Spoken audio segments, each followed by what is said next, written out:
Welcome back to Home Improvement Woodworking. Lori and I have now been in this house for just over 5 months, and we live to learn a little bit more about the house, and we're really loving being here in Perth, Ontario. So we moved here in middle of November. We showed a tour of the house before we moved everything in, and what we're going to do now is walk you through some of the minor improvements we've done at the start, but show you all the different things that we want to do in this home, some of the challenges we've got, and some of the things that we're looking forward to. So let's go inside where it's a little bit warmer, and I'll tell you more about that. We run a furniture restoration business and love older homes. Over the years, we've renovated and updated our homes, one of which was featured in a national magazine. We have now purchased our dream home, a Queen Anne Victorian in a historic small town. It has some beautiful character but needs updating. Follow along on our journey as we improve and update this home. Welcome to Home Improvement Woodworking. One thing we've done over the winter is we got some environmental testing done. So you can see here the paint chipping on the door and how it's crackled. It turns out that this is 30% lead. And down here at the bottom, you can see it's just chipping right away. And lead dust can be very dangerous. So that's a project we've got coming ahead. We've done some environmental testing on the inside of the house as well. We've had the paint tested here in the dining room, in the butler's pantry, in the kitchen cabinets, in the sunroom, in the room upstairs where the floor is painted, and we found lead content in most of that paint. It's not uncommon in a house that's over 100 years old. So we have to be careful on how we renovate and make sure we're keeping ourselves safe. Lead dust can be a bad thing to expose yourself to, especially young children. Now, we've got a number of things that we're really excited about in this home that we want to work on.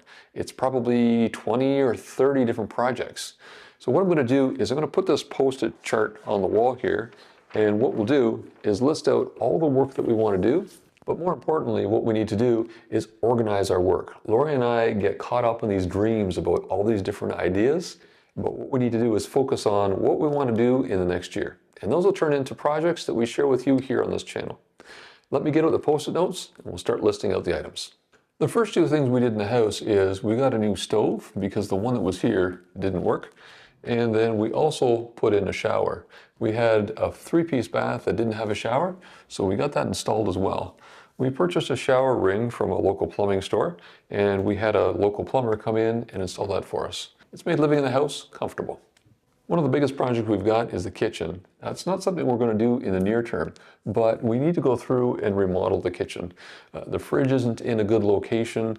The cabinets aren't really working for us. There is lead paint that's on the drawers and it's creating dust, so there's a bit of a health and safety issue there as well. Another big project is the garage. So I've got a workshop that I'll be building in the garage, so that will be a large project as well. And then we've got an attic. If you saw the tour of our home when we first moved in, before we had any belongings in the house, you'll see the attic. And it's a wonderful space. It's a space that we eventually see using as something like a rec room, a games area, some places to entertain. So those are the biggest projects that we've got. But there are also some smaller ones as well. We've got windows that need to be repaired.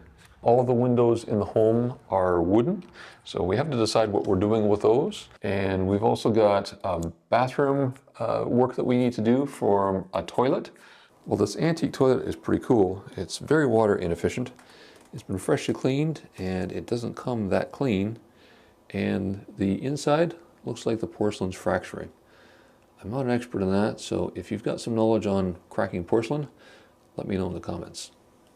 We've also got some work to do in the powder room. We're looking at doing a quick fix there.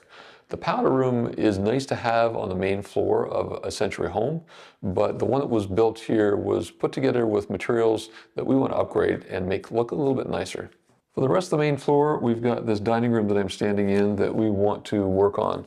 We're not really happy with the red paint. That's not really our style, and we find it's pretty dark in the dark corners where there are shadows. We've also got a wonderful sunroom that we like to remediate the paint in, make it a great living space for us. And the living room has been a challenge for us. It's a very long room, and we've been struggling with the furniture that we currently have and how it works. So the furniture that we brought from our old home doesn't necessarily work in this home. So some of the pieces we'll be keeping, but other pieces we need to replace. We need to get some rugs in the space to help define seating areas. So it'll be a little bit of decorating as well as renovating that we're going through in this house. Now for the upstairs, eventually we're going to work on the hallway. We've got a runner that we're not really happy with the color.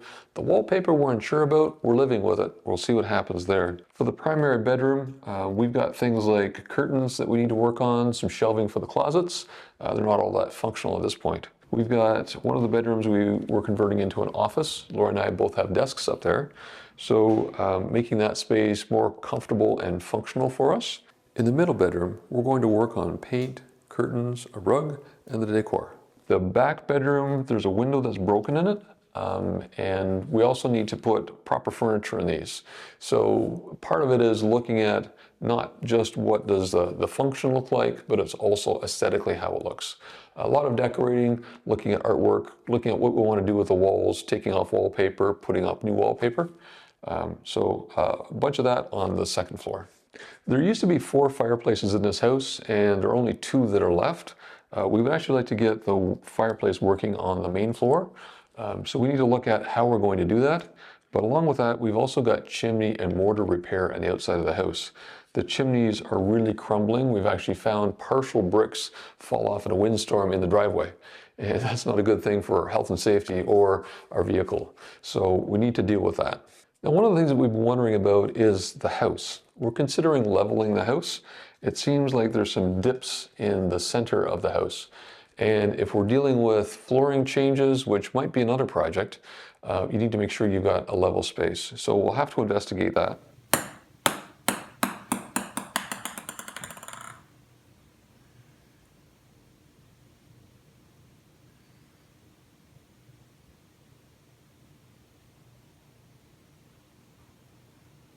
A comfort item is a dishwasher. This house doesn't have a dishwasher. It used to at one point. So I think that's a relatively quick fix that I figured out in the kitchen. We'll get to that one in the future. And then we've got a laundry room. We've dealt with the floor so far. There's a laundry sink that needs to go in to make it more functional. There's also a lot of work to do on the outside of the house. So we have some trees that are really close to the house. There's actually one leaning towards the house. So we're going to have to deal with that. There's a lot of wood on the outside of the house that needs painting, so exterior painting. We've got grading. So this house doesn't have any east troughs, also known as gutters, and there's water leaking into the basement. So the grading is part of that solution, but gutters is also part of that solution. Two key things you do to keep your house free of water in the basement.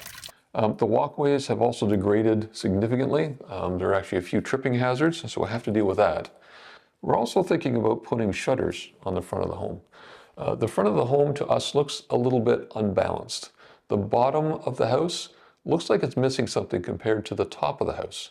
So we're wondering if shutters would be something that would help scale out the bottom portion of the home. Let us know what your thoughts are on that. We've also got a gravel driveway. Well, it's not totally gravel. The center of it is just moss.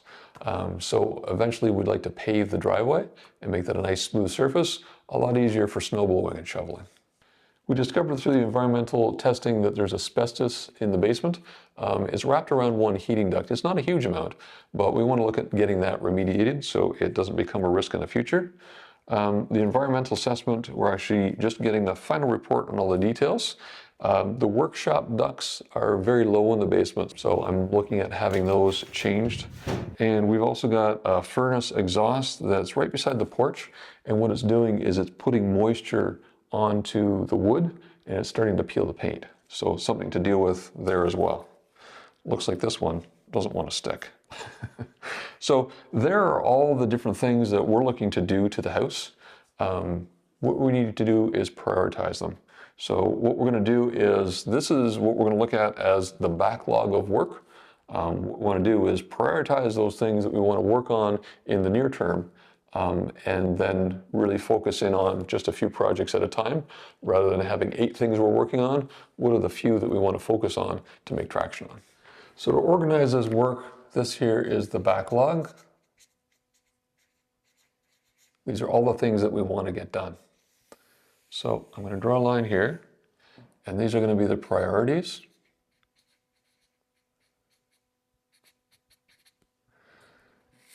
And then what we're going to do is we're going to take those priorities and move them this way, and this will be planning, So we need to plan the work, we need to get estimates, and then over here, what we'll have is work in progress.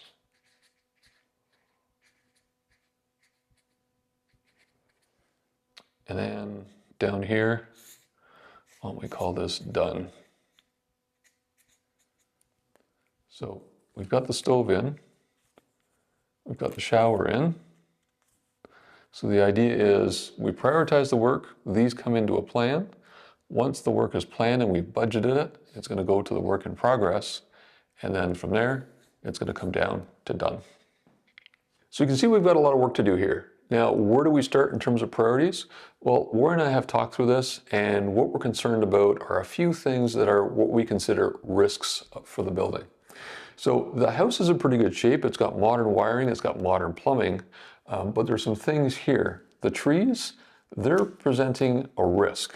So what we need to do is plan for what we're doing with those trees in terms of either cutting them down or having someone take a look at them to make sure that they're not a risk for the building. Another one is we need to make sure that we've got gutters on the house. There's water that's coming off the roof, coming right to the foundation, and it's making for a wet basement. We also will need to eventually do some grading, but gutters are a priority for us. For our comfort, we've been washing dishes by hand.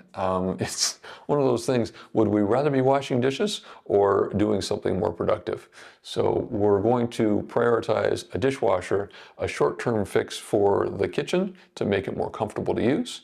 We've also got the chimney repair that needs to get done. The chimney is deteriorating, so that really needs to get addressed because the further it deteriorates, the more repair work that's going to be there. We also want to make sure that in the environment we live in, sometimes there's power outages. And if the power goes out, our gas furnace can't run. So a backup heat source for us would be a gas fireplace. So we're going to take that one and put it on the priority list as well. A lot of this work here is with trades, but we've got things like the garage that needs to be turned into a workshop. So I'm looking to do that before it gets cold next winter.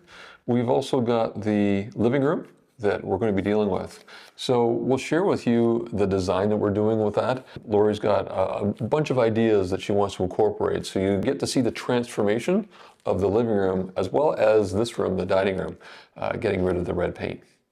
And the other item is the sunroom. We want to make a lot of use of that this summer. We're really looking forward to that. So there's so much chipping paint in that space. It's not a great space at this point, so we need to get that remediated, work through it, replace the screens, and make that a wonderful place to have some afternoon naps.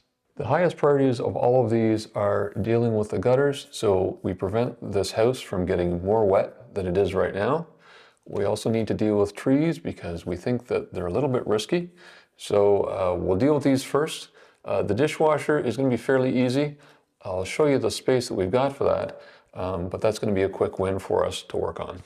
Well, the set of cabinets here at the sink, it's the only area in the kitchen that's tall enough for a dishwasher.